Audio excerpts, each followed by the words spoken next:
Hello everyone, welcome back to my channel. This is the second part of the subject human growth and development. As mentioned earlier, it has 5 units and each unit has 5 subtopics. Today we'll be discussing the subpoint 1.3, initial 1.1 and 1.2 subpoints are already uploaded and the link you can find in the description box below. So without any further delay, let's get started. Based on certain development characteristics, psychologists have classified human lifespan into the following developmental stages.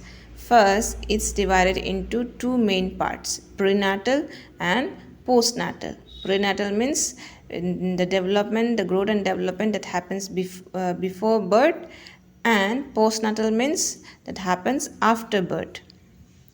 Prenatal further divided into 3 phases. That means the first is germinate period, the first 2 weeks after conception. The second phase is embryonic period from second week to 8 weeks, and the last phase is fertile period from 8 weeks to till birth. And the next major part is postnatal, that means after birth. It has 6 phases starting from infancy to old age, and the childhood and adulthood has 2 parts each. Now let's start with the prenatal period, the period from conception to birth. The first stage of human growth development happens even before birth. From conception to delivery, a baby grows inside the mother's womb. So first understand its different phases. The first, let's see the conception, the beginning of life. When a sperm cell from the father meets an egg cell from the mother, that means the fertilization occurs, forming a new single cell called a zygote. That means sperm and egg merging to form a zygote, and life begins with conceptions. So this tiny cells containing all the genetic information needed to create a unique human being, including the eye color, hair type, and even personality traits. So the next stage is the germinal stage, that means the first 2 weeks. The first 2 weeks after conception are called the germinal stage. The zygote begins to divide rapidly, forming a blastocyst which travels to the uterus. Once it's successfully implanted into the uterine wall, the foundation for pregnancy is established. However, many pregnancies end in this stage before implantation is complete. So, in simple term, in this phase, in germinal stage, once the sperm meets the egg, that is the conception time. After the conception, the tiny cell, that means the zygote, starts dividing fast. Then it travels to the uterus and tries to attach itself to the wall of the uterus, right? If it succeeds, the pregnancy begins. But sometimes it doesn't attach properly into the walls and the pregnancy ends before it starts. So this all happen in the first 2 weeks. So this is also known as the period of zygote or period of ovum. Alright, the next stage is embryonic stage. From second week or from the third week, starting of third week to 8 week. From week 3 to week 8, the embryo undergoes rapid development. That means the heart starts beating, the brain begins to form, and tiny arms and legs start developing. This stage is very delicate because anything harmful like alcohol, drugs, or infection can cause serious birth problems. So, this stage is also known as the period of the embryo. Next and the last stage in prenatal development is the fetal stage. The stage will start at the end of 8 week to the birth. That means starting from the week 9, from the week 9 until birth, the baby is called a fetus. Here, during this time, organs mature, movements become more coordinated, and by the third trimester, the baby responds to sounds and light. The lungs develop for breathing, and fat is stored to keep the baby warm after birth. In simple words, in these weeks until birth, the tiny baby is now called a fetus. and continues growing stronger. This stage is all about growing and preparing for life outside the mother's body. So, this stage is also known as the period of the fetus. All the prenatal development phases in one picture, which has shown the development on weekly basis. You can pause and have a look. All right, that's all about prenatal development. Before going to postnatal development, let's see how genes and environment shapes a child's development. That means what are the major environmental influences on a child's behavior and the factors that affect a baby before birth, the prenatal influences. So every child is born with certain genetic traits inherited from their parents. However, while genes set the possibilities, it is the environment that determines how these traits are expressed. So here a simple explanation. You get traits from your parents. That means when you are born, you inherit certain characteristics like the eye color, the hair color, the height, the skin color. These traits come from your parents through their genes. But environment plays a big role. Just because you have a certain trait doesn't mean it will always show up. The environment around you helps to decide how these traits are expressed. For example, if you have genes for tallness but you don't eat well or exercise, you might not grow as tall as you could. It's like a recipe. Think of your genes like a recipe book. The recipe are there, but how the dish turns out depend on the ingredient you use, how you mix them, and how you cook them. The environment is like the kitchen where you prepare the dish. Let's see the major environmental influences on a child's behavior. Some of them are culture, race, social class, ethnicity, key features or key people in the child's life, media influences, unpredictable life events. So let's understand in detail culture, the values and traditions a child grows up with, such as respect for elders in Indian culture. For example, a child raised in a culture where they value education, so the child may prioritize studies, while in another setting, a child is raised in a culture that emphasizes more on sports, so the child may develop ethnic skills. Next is race. Certain inherited physical and biological trait that may affect experiences and opportunities. To understand, let's see an example. A child's skin color, hair type, or facial features may sometimes influences how they are treated in society or what health risks they may have. For example, sickle cell anemia is more common in African population. So it's one kind of health risk associated with the skin color. All right, the next is social class, means a family financial situation, whether it's rich, poor, or family class, influences the access to education, healthcare, and lifestyle. To understand, see, let's see example. A child from a wealthy family may attend private schools and have tutors, while a child from a low income family may rely on public schools with fewer resources. Next is ethnicity. The shared languages, religions, and customs that shapes a child's identity and worldview. For example, a child from a Hindu background might grow up speaking more Hindi than English and celebrate cultural festivals like Holi, Diwali, and all rather than other religious festivals. So the next is key people, the key people in the child's life, the parents, friends, teachers, and even role models like celebrities or heroes influences our child behavior and inspirations. For example, a child sees a family members reading often, so they might develop a love for books. If their childs are interested in music, they may be encouraged to learn an instrument. So this is how the key people affect the child's behavior. The next is media. TV shows, books, school media, and news shape what children believe about the world.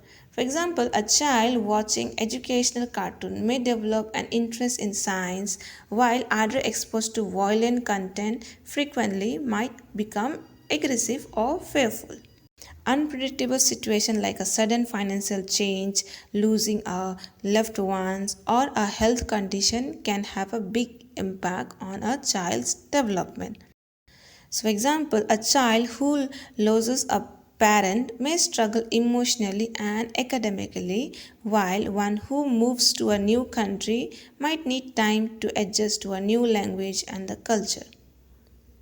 Alright, let's see some of the factors that affect a baby before birth. That means the prenatal influences. While a baby is growing in the womb, certain external factors can cause birth defect or developmental issues. These harmful influences are called as teratogens. There are six major types of teratogens. They are the maternal illness, drugs and medications, poor nutrition, stress and emotional health, radiational exposure, and chemicals and pollutants. The first is maternal illness. Maternal illness in this diseases like diabetes, high blood pressure, measles, or AIDS can harm the baby's development. Number two, drugs and medications. Some medications, even common like aspirin, illegal drugs like cocaine, heroin, example, smoking and alcohol use can affect the baby's growth. The next is nutrition. Poor nutrition. Lack of proper vitamins and nutrients can lead to developmental problems. The next is stress and emotional health. Extreme stress in the mother can impact the baby's brain development. Next is radiation exposure. Too much exposure to radiation such as X-ray can cause birth defect. So this is too much exposure. Next is chemical and pollutants.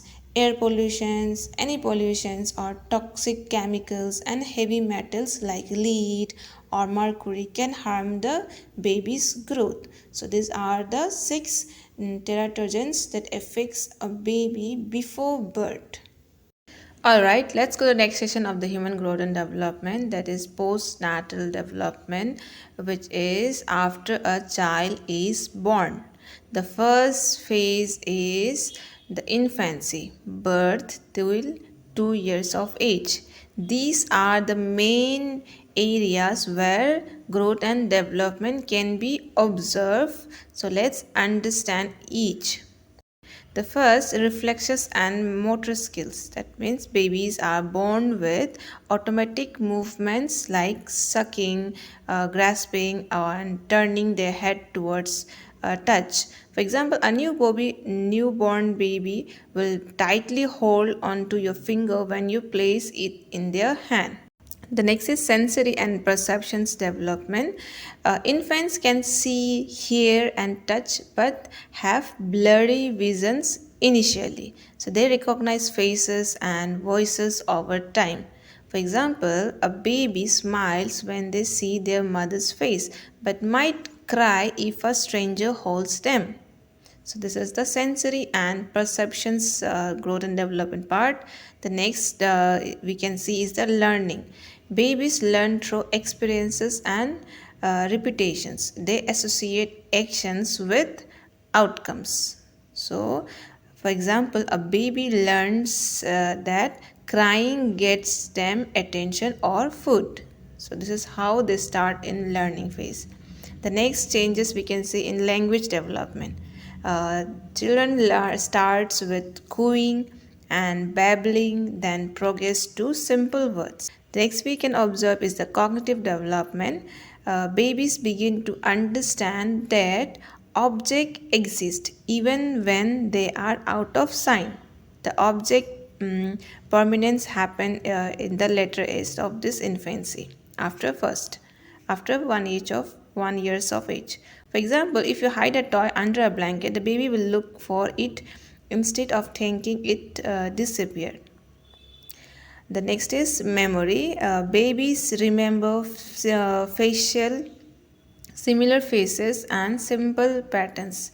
In this age, a baby recognizes their father's voice and reaches happily when they hear it. So by the age of second, these all are the areas where there is a growth and development.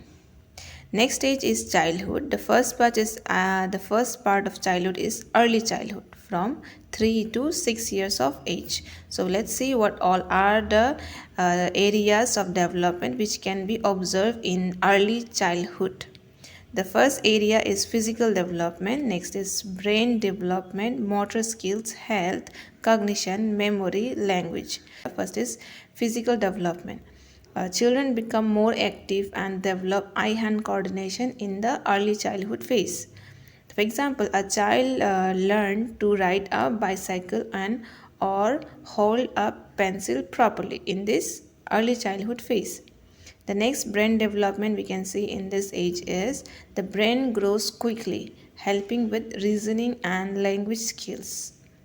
For example, a child asking many why questions showing curiosity. So we can observe children asking questions in early childhood phase. The next is motor skills. We can also see changes and development in motor skills.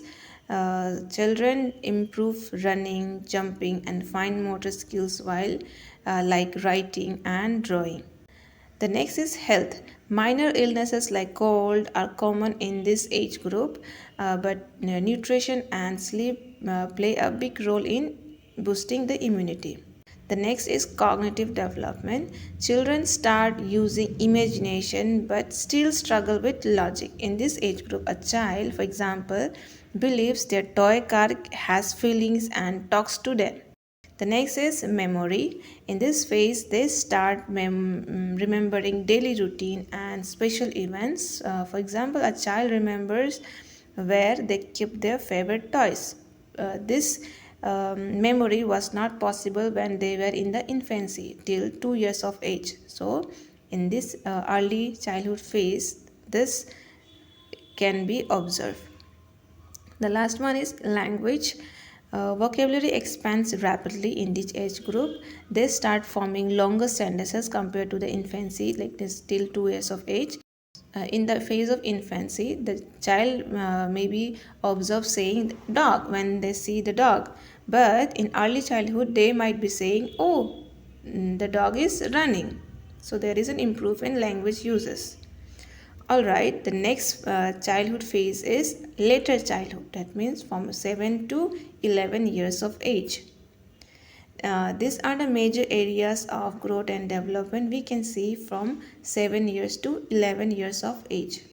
Now let's understand each. First is physical growth. Growth here slows, but strength and coordinations improve in this later childhood age. For example, a child becoming better at playing sports like football or swimming as compared to the early childhood or infancy phase.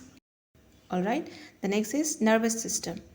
They think their thinking becomes more logical and they can solve problems and they can have more problem solving skills develop.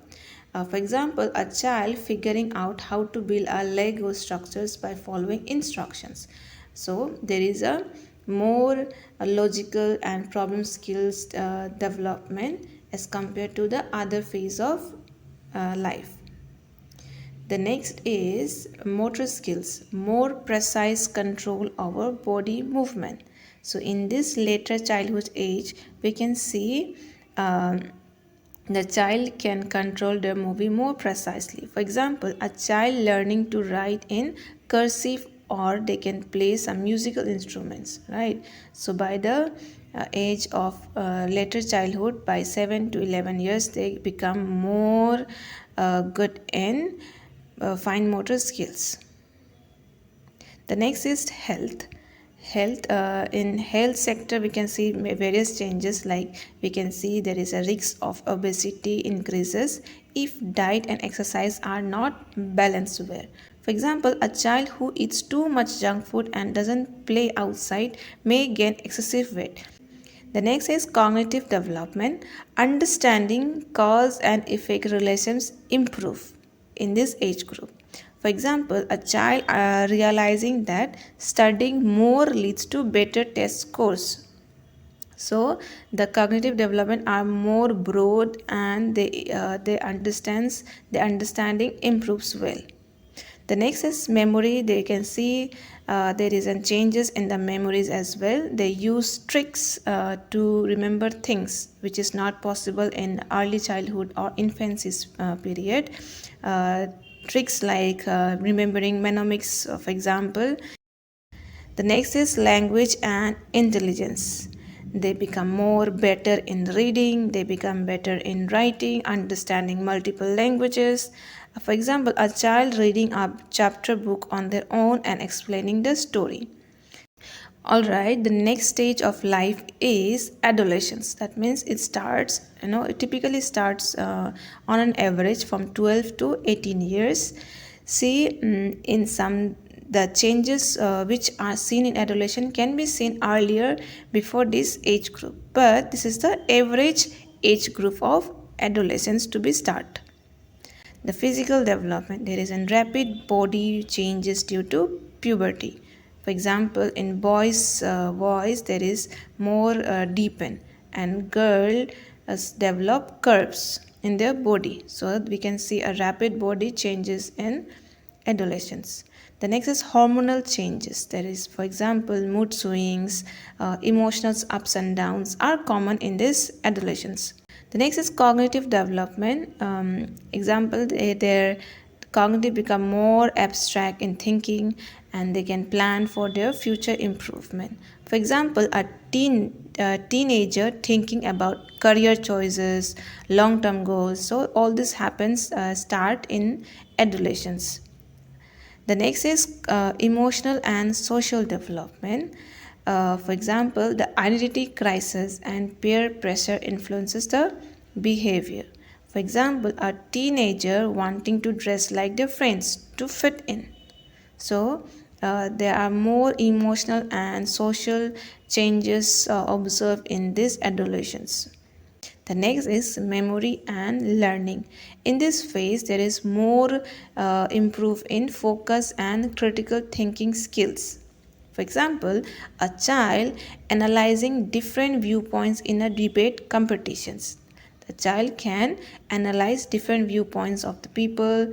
They are more focused, and the critical thinking skills are more improved in this phase. The last one is language and communication. There are more changes seen in this stage. For example, they express complex thoughts and opinions. For example, a teenager writing an essay discussing social issues. So this is more broader area of language and communication development.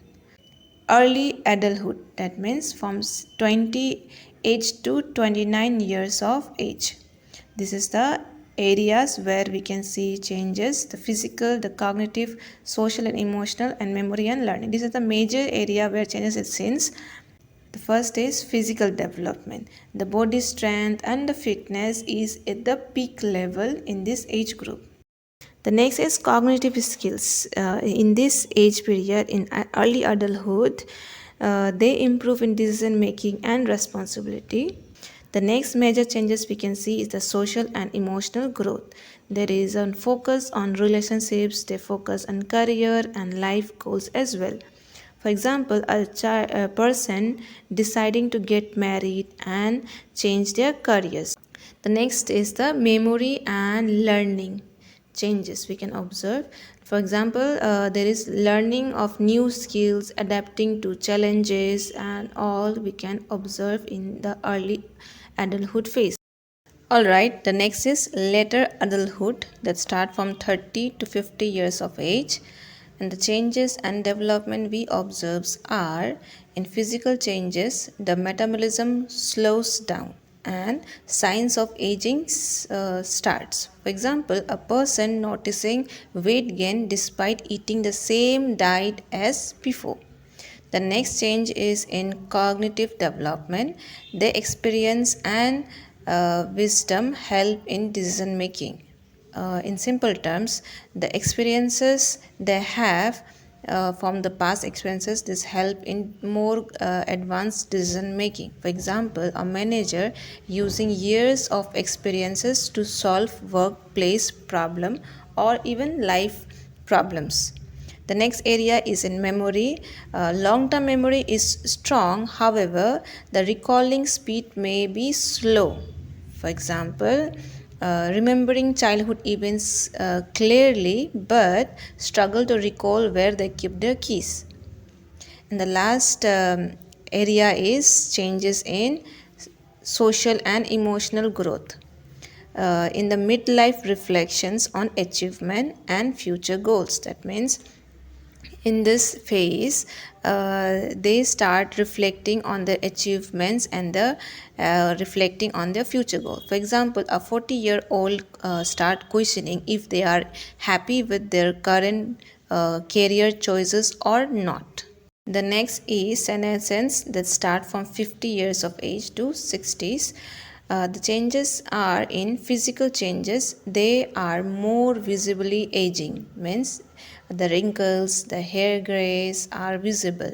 For example, in this age, a person needs reading glasses due to their weaker eyesight. And another one is cognitive and memory changes. Here the person faces slow information processing, but the wisdom compensate. Means even if their information processing is slow, but the wisdom, the knowledge they have from the past, they compensate the cognitive processes. For example, a person needs more time to learn new technology, but they can give more valuable life advices. So, the advices are from the past experiences. The next is health concerns. We can see more health concern in this phase, like risks of chronic diseases like diabetes and high blood sugars, which increase regular checkups, monitoring their health. The next area is emotional development. They prepare for retirement and they focus on more personal happiness. In this age, a person plans to travel and spends more time with their family after retirement. The next is old age period. Here we can see different changes and development. Some are physical decline. In this age, we can see the mobility decreases and the daily tasks that become harder. Means senior citizens can use wheelchairs or even canes for supporting their daily mobility, and they can face difficulties in doing their daily tasks. The next is in cognitive changes. Cognitive here in this age, the risk of memory loss increases, but if the individual is staying mentally active, they help in reducing the risk of memory loss. For example, a person should involve in crossword puzzles to keep their brain sharp. The next area is social and emotional growth. In this phase, they start reflecting on their life and spend time with their loved ones. So there is a more emotional and social growth. They want to be more socialized.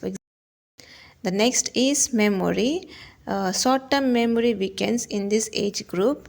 Short-term memory weakens, however, the emotional intelligence remains high. To understand, for example, a person in old age forgetting names easily, but giving heartfelt advice to the younger family members. So there is these all are the major changes that we can observe in all age person. Alright, the next video will be on the last two topic of the unit 1. That's all for today. Thank you so much for watching.